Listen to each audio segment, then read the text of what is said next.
and thank you for joining me. My name is Retha, wiid, and I'm presently the Treasurer of the Cape West Coast Circuit.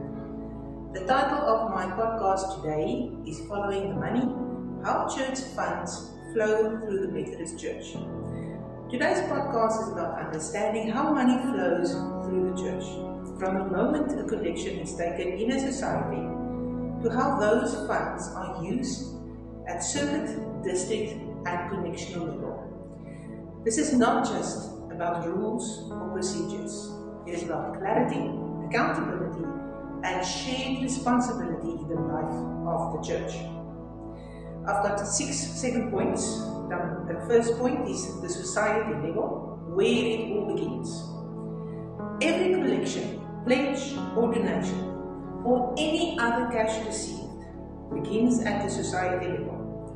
Once the money is received, it must be counted by 2 or more people together.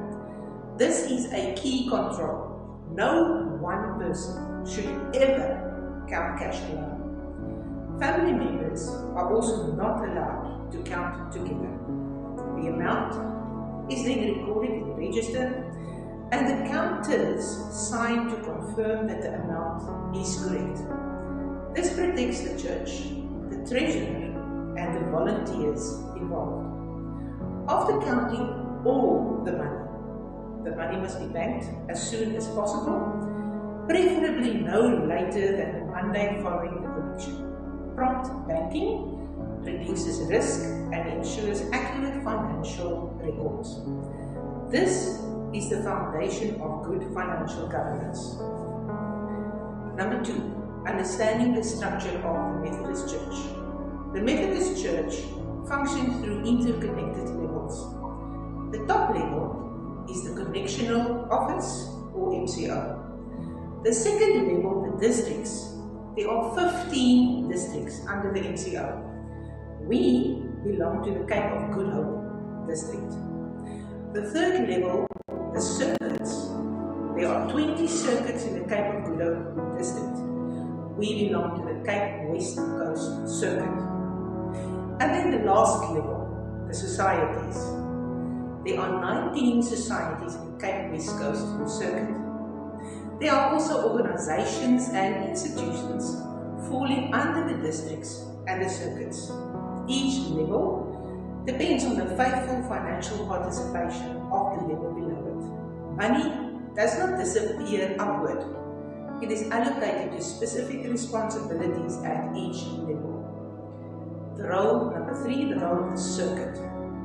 Societies support the circuit in 2 main ways.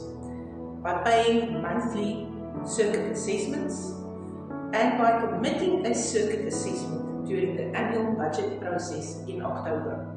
These commitments help the circuit plan responsibly for the coming year. The circuit uses the income to meet its obligation to district and the MCO, pay approved allowances to the ministers and cover operational costs such as trainings, meetings, administration and circuit activities. Number 4, the role of the district. Each circuit pays a monthly district assessment to its district office. Districts are responsible for the oversight and support of the circuits, training and development, district meetings and administration, mission and connectional activities. Before the new financial year, districts and MCO provide the circuits with a budgeted assessment amounts, allowing circuits to plan accurately. Number 5, the role of the MCO or the connection. MCO carries responsibility for major connectional obligations, including the minister's stipends, medical aid contributions, pension funding, insurance and statutory costs.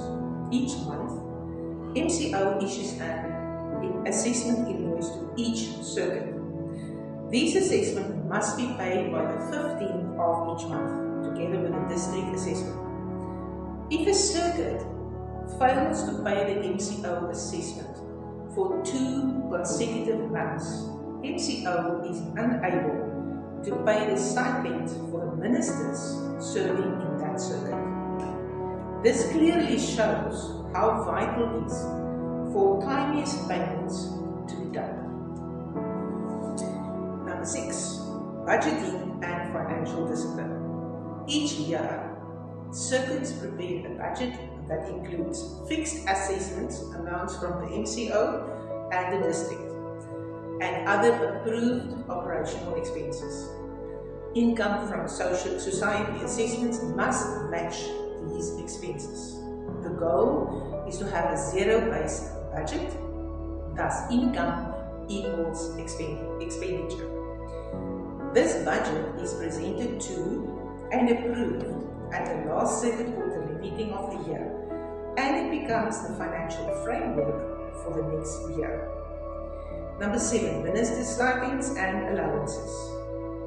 Minister stipends are paid by MCO, not by the circuits and not by the societies.